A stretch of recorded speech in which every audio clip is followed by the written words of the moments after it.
بسم الله الرحمن الرحیم. د ټولو نه مخکې زه د لوی افغانستان د غورځنګ ګام د اړخه د لر او بر ټول افغان ولس ته د مینې نه ډک سلامونه وړاندې کوم. زما د نننۍ بیانیې موضوع ده د افغانستان پټ اسناد 11مه برخه. ګرانو وطنوالو، د امریکا د 2 لسیزو ملاتړ په جریان کې د افغانستان د یو عصري ملت د بدلولو لپاره کمپین پیل شو. په پیل کې کله چې افغانانو تر ټولو ډیرو مرستو ته اړتیا درلوده، د بوش ادارې ټینګار وکړو چې په بخل چلند وکړي، حتی که څه هم افغانستان د ډیموکراسۍ او ملي ادارو جوړولو ته اړتیا درلوده. وروسته د اوباما ادارې د هیواد سره د ډیرو مرستو په ورکولو سره ډیر تاوان په هغه وخت وکړو چې کله هغې په افغانستان کې یوه نوې ټولګه رامنځته کړه چې هغه مرستې د دې نوې ټولګې د غرور، بېکفایتۍ، بیروکراتیک فساد او بې ترتیبه پلان جوړونې له امله شنډه شوې. که امریکې څومره هم پیسې په افغانستان کې مصرف کړې وې، خو د هغه پیسو د فساد د مخنیوي لپاره دوی هیڅ پلان نه درلود. په 2001 کال کې د افغانستان په پرتله هیڅ هیواد ډېرې ودانو ته اړتیا نه درلوده. په تاریخي لحاظ سره دا بېوزله هیواد د 2 لسیزو د مخه د شوروي اتحاد یرغل راهیسې د دوامداره جګړو له امله ویجاړ شوی و. د شاوخوا 2 میلیون نفوس څخه اټکل کېږي چې 3 میلیونه نورو هیوادونو ته د کډوالو په توګه تللي وو، او چې کوم کسان پاتې شوي وو نو هغه اکثره بېسواده وو او د شورویانو د لاسپوڅي دولت د اړخه ډېر زیات زورول شوي وو. او تر د اوسه پورې د امریکې یو دولت سره هم د دې پوښتنې جواب نشته چې دوی ولې او په کوم منطق د شمالي ټلوالي هغه جنګسالارانو له لاس ورکړی و چې له چا د لاسه افغان ولس او افغان وطن د بربادۍ سره مخ شوی و. په کال 2001 کې د اشغال نه وروسته په ژمي کې مرستندویه ادارو خبرداری ورکړو چې له هر یو 3 افغانانو څخه یوې د لوږې له خطر سره مخ دي.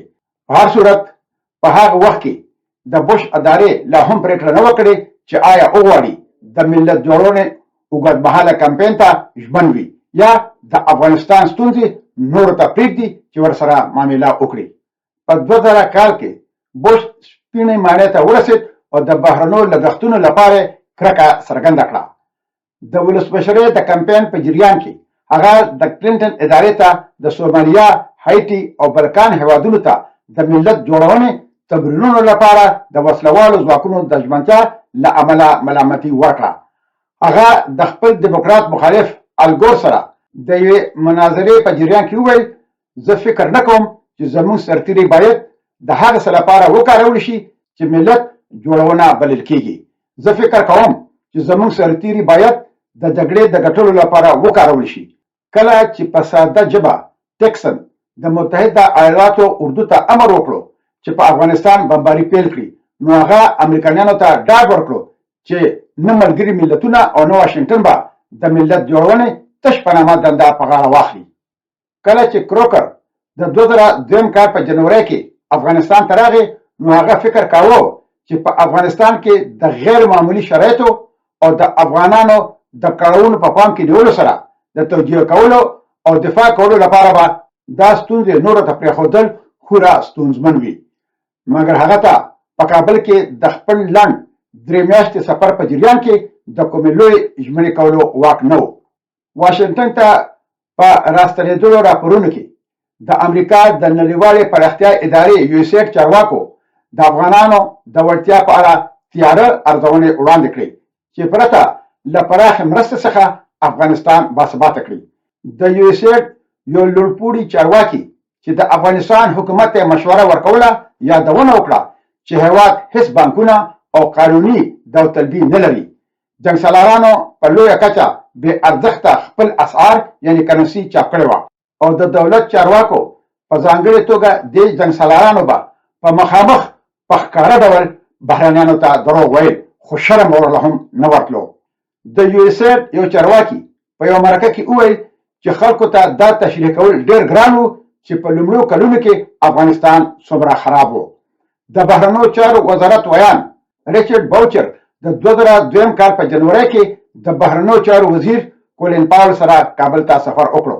کرزی د متحده ایالاتو ډیپلوماټانو ته د ولسمشرۍ معنی ته بلنه ورکړه ترڅو د خپل نوې کابینې په غونډه کې ګډون وکړي چې په واشنگټن کې د امریکایي کابینې د یوې خالي فلمي نسخې په څیر احساس کېدله. د میز شاوخوا 10 کسان راټول شوي وو، په شمول د ښځو د چارو وزیره چې د امریکایانو د نوي افغان حکومت لپاره یو نوی پوسټ و. دا د امریکا د کابینې په څیر وه. دوی شاوخوا ناستو خو هیڅ نه درلودل. باوچر په یوه مرکه کې وویل د مرکزي بانک والي موږ ته ویل چې څنګه لاړو او خزانې مو پرانستې نو دننه هیڅ نو، پیسې، اسعار، سره زر او هیڅ هغه څه نو چې موږ یې تمه لرله. باوچر وویل چې دوی ول خلک وو مګر دوی د حکومت چلولو لپاره هیڅ شی نه درلود. نو دا په حقیقت کې هر څه د صفر نه پیل شول. خو لکه څنګه چې د افغانستان ناامیدي نړۍ ته څرګنده شوه نو بوش د ملت جوړونې په اړه خپل دریځ نرم کړو.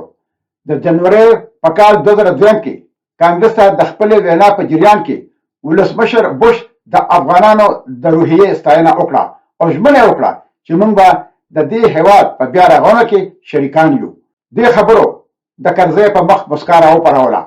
هغه د یو معزز میلمه په توګه دې وینا ته بلل شوی و او د لومړۍ میرمنې لورا بوش ترڅنګ په زړه پورې څوکۍ ته بلنه ورکړې وه. کرزی ته قانون جوړونکو په ولاړه ستاینلیک ورکړو. د لومړۍ میرمنې سره یو ځای یوه ښځه وه چې سپین حجاب یې اخوستی و، سیما سمر، چې د افغانستان د ښځو د چارو نوې وزیره وه. بوش د افغانانو سره د ملګرتیا په اړه د خپلو نوو خبرو اترو سره په خپلو تمایلاتو ټینګ ودرېد. د ولسمشر د اتحادیې د وینا څخه مخکې د افغانستان لپاره د نړیوالو مرستندویانو په کانفرنس کې متحده ایالاتو د بیا رغونې په برخه کې د 296 میلیونو ډالرو مرستې ژمنه وکړه او د 50 میلیونو ډالرو کریډیټ یې وغځاوه. په ګډه دا اندازه د هغه څه له نیمایي څخه کمه وه چې واشنګټن به په راتلونکو 2 لسیزو کې د افغانستان د بیا رغونې لپاره مصرف کړي. بوش په کابل کې د نړیوال سوله ساتونکي ځواک لپاره د امریکایي سرتیرو د لیږلو څخه هم انکار وکړو ځکه چې هغه نه غوښتل چې پینټاګان د القاعدې او طالبانو د تعقیبولو له خپل ماموریت څخه وګرځي. پینټاګان موافقه وکړه چې د نوي افغان فوج د روزنې مسؤلیت په غاړه واخلي. جرمنیانو د نوي افغان پولیس ځواک د جوړولو دنده ومنله.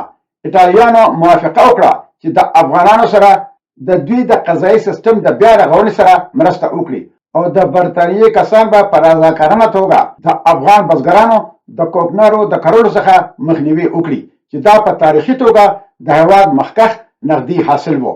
په راتلونکي کلونو کې په متحدینو کې هر یو خپلې دندې تنظیم کړي.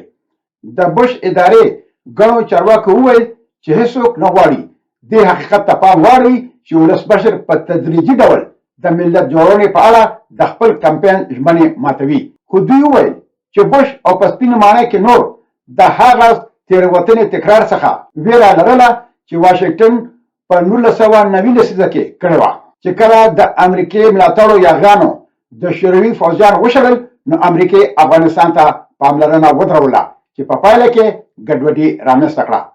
سټیفن هیډلي چې د سپینې ماڼۍ په لومړۍ دوره کې د بوش د ملي امنیت د مرستیال سلاکار په توګه دنده ترسره کوله وویل چې موږ په افغانستان کې د شوروي پر ضد ولس په غوسه کړل او بیا چې موږ واپس کور ته لاړو او افغانستان مو د کورنۍ جګړې په دلدل کې ور وغورځاوه.